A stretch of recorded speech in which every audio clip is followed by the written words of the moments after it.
Look at this molecular battlefield. See that glowing, deceptively cute kawaii-style structure? Don't let it fool you. That is an antiphospholipid antibody, and it's actively tearing apart a phospholipid surface right inside a deep red blood vessel. We are looking at a 3D cinematic rendering of one of the most high-stakes, dangerous biological contradictions in all of medicine. Today, we're completely dismantling the complexities of antiphospholipid syndrome and the lupus anticoagulant. We're going to master the laboratory traps, decode the false positives, and bridge that massive gap between weird test tube phenomena and life-threatening clinical realities. Let's get right into it. Here's our diagnostic blueprint for today. We'll hit the pro-thrombotic paradox first, walk through the screen, mix, and confirm algorithm, navigate the QC minefield, break down false positives and negatives, and finally lock down the clinical syndromes. Starting with Section 1, the pro-thrombotic paradox, a true biological contradiction.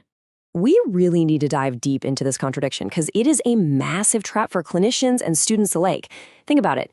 In vitro, meaning inside a glass test tube, these antibodies bind up protein phospholipid complexes. They literally interfere with the phospholipid surface that your coagulation assays require to work. The result? The clot takes way longer to form, meaning your test is prolonged. But in vivo, inside the patient's actual body, those exact same antibodies trigger endothelial activation, platelet activation, and severe thrombosis. It's wild, right? An anticoagulant in a glass tube is actually causing deadly blood clots in a human being. So, pro tip, never, ever assume that a prolonged APTT from a lupus anticoagulant means your patient is somehow naturally auto-anticoagulated. And that perfectly illustrates what the lupus anticoagulant actually is. It's not a single antibody. It's strictly an in vitro laboratory phenomenon. And here's a huge pearl for you. Not all APTT reagents are equally sensitive to it. In fact, a routine APT test at your hospital is often designed to be relatively insensitive to the lupus anticoagulant because labs just want to reliably monitor heparin. What does that mean for us? It means a completely normal routine APTT does absolutely nothing to rule out the presence of this dangerous phenomenon. Moving on to Section 2, screen, mix, and confirm. Time to decode the laboratory algorithm. Okay, so traditional testing is a 3-stage pathway. Step 1 is the screen. We use a limited phospholipid pore assay. If the antibody's there, the clotting time shoots up. But a prolonged screen on its own, totally nonspecific. So we jump to Step 2, the mix. We mix the patient's plasma with pooled normal plasma, usually in a 1-to-1 ratio. The logic here is actually beautiful. If the patient is just missing a coagulation factor, the normal plasma supplies it, and the clotting time corrects itself. But if there's a true inhibitor, like our lupus anticoagulant, it just keeps interfering and the time absolutely fails to correct. Finally, Step 3, confirm. We overload the entire system with excess phospholipid. If the clotting time drastically shortens, boom, we've proven the inhibition was phospholipid-dependent. Now, the absolute weapon of choice for that screening step is the dRVVT. That stands for dilute Russell's viper venom time. Picture the 3D molecular mechanism happening here. This venom directly activates factor X. By doing that, it completely bypasses factors 12, 11, 9, and 8. And because it totally skips the intrinsic cascade, it doesn't get fooled by any deficiencies in those factors. That makes it a wildly powerful, complementary assay for hunting down the lupus anticoagulant. All right, Section 3, the QC minefield. Let's look at pre-analytical traps. Let's talk about molecular sabotage for a second. Your biggest enemy in the lab? The residual platelet. Platelets are packed with their own internal phospholipids. If you accidentally leave platelets floating in the plasma sample, they're going to provide a phospholipid surface, completely neutralize the lupus anticoagulant effect, and hand you a fatal false negative result. To prevent this disaster, labs have to perform a strict double centrifugation to get genuinely platelet-poor plasma. This is especially crucial before freezing the sample, because freezing would literally shatter any leftover platelets and flood the sample with those interfering lipids. So let's run through these essential QC checkpoints. Consider this rapid-fire, high-yield survival data. If the blood collection tube is underfilled, you end up with way too much citrate relative to the plasma. That chelates too much calcium during the assay and falsely prolongs your clotting time. And guess what? The exact same trap happens if your patient has a hematocrit over 55%, like in polycythemia vera. The actual plasma volume is reduced, the standard citrate dose becomes excessive, and again, your tests are spuriously prolonged. You absolutely must adjust the citrate using laboratory formulas, or your whole diagnostic team is going to get completely tricked. Section 4, False positives and negatives. Let's navigate these diagnostic traps. Looking at the false positive side first, unfractionated heparin can actually mimic an inhibitor if it exceeds the reagent's neutralizer capacity. Also, a very high CRP during acute inflammation, that can create a totally false LA-like prolongation. Now, on the false negative side, remember that mixing step we just talked about? When you mix patient plasma 1-to-1 with normal plasma, you are literally diluting the lupus anticoagulant by half. A weak antibody might just disappear completely, tricking you into diagnosing a simple factor deficiency. Plus, high factor VIII during an acute thrombotic event can shorten the APTT and completely mask an abnormality. It is a total minefield.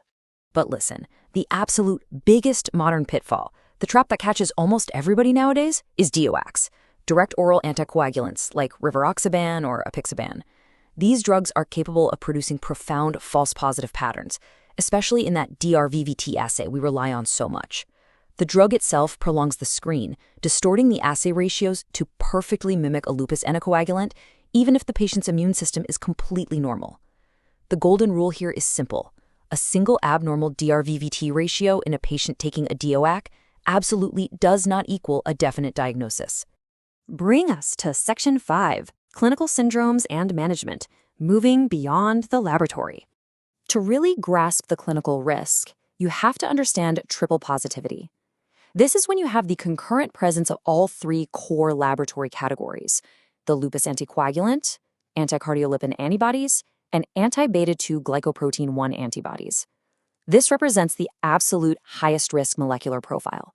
If these three are persistently positive, it demands serious clinical attention and heavily dictates your specific anticoagulant management. A crucial point to remember is that antiphospholipid syndrome isn't just about deep vein thrombosis and miscarriages. It's a multi-system, full-body threats. We're talking arterial strokes, destruction of the microvasculature, and cardiac valve vegetations. And check out that last point, mild to moderate thrombocytopenia. A patient can be sitting there with a platelet count of 60,000 and still be actively forming deadly blood clots. Having low platelets offers literally zero protection against thrombosis in this disease. Now, when it comes to formally classifying this disease, we look at the 2023 ACR/Euler classification criteria.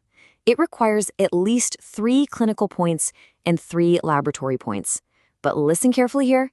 These strict point-based criteria were designed for research specificity. A clinically diagnosed patient might actually fail these rigid research criteria. In real-world clinics, diagnosing APS strictly requires a clinical event, like an actual clot, plus persistent antibodies measured at least 12 weeks apart, just to prove it wasn't some transient infection causing a blip in the labs. Which brings us straight to management. For a first unprovoked venous thrombosis, the gold standard is a vitamin K antagonist, like warfarin, targeting an INR between 2 and 3. For our highest risk triple positive patients, Euler guidelines explicitly advise against using DOACs like rivaroxaban. The evidence shows they might be clinically inferior and could lead to recurrent clots. For obstetric APS, the strategy shifts to low-dose aspirin and prophylactic heparin. Why? Because heparin cannot cross the placenta, keeping the developing fetus completely safe. Okay, these are your ultimate diagnostic survival rules. Commit these to memory. A single positive lupus anticoagulant test does not equal antiphospholipid syndrome. It has to be persistent. A prolonged APTT absolutely does not automatically mean lupus anticoagulant. It could just be a factor deficiency or some interfering drug. And finally, a normal APTT certainly does not mean the lupus anticoagulant is absent because, as we saw, many routine reagents are completely blind to it.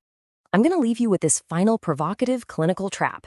A patient actively throwing blood clots presents with a wildly prolonged 80-second APTT. Do you reflexively assume they're auto-anticoagulated and safe for more clotting? No way. You rethink your reflexes. You suspect a pro-thrombotic autoimmune state. You suspect the very paradox we've decoded today. And that is how you truly master the lupus anticoagulant.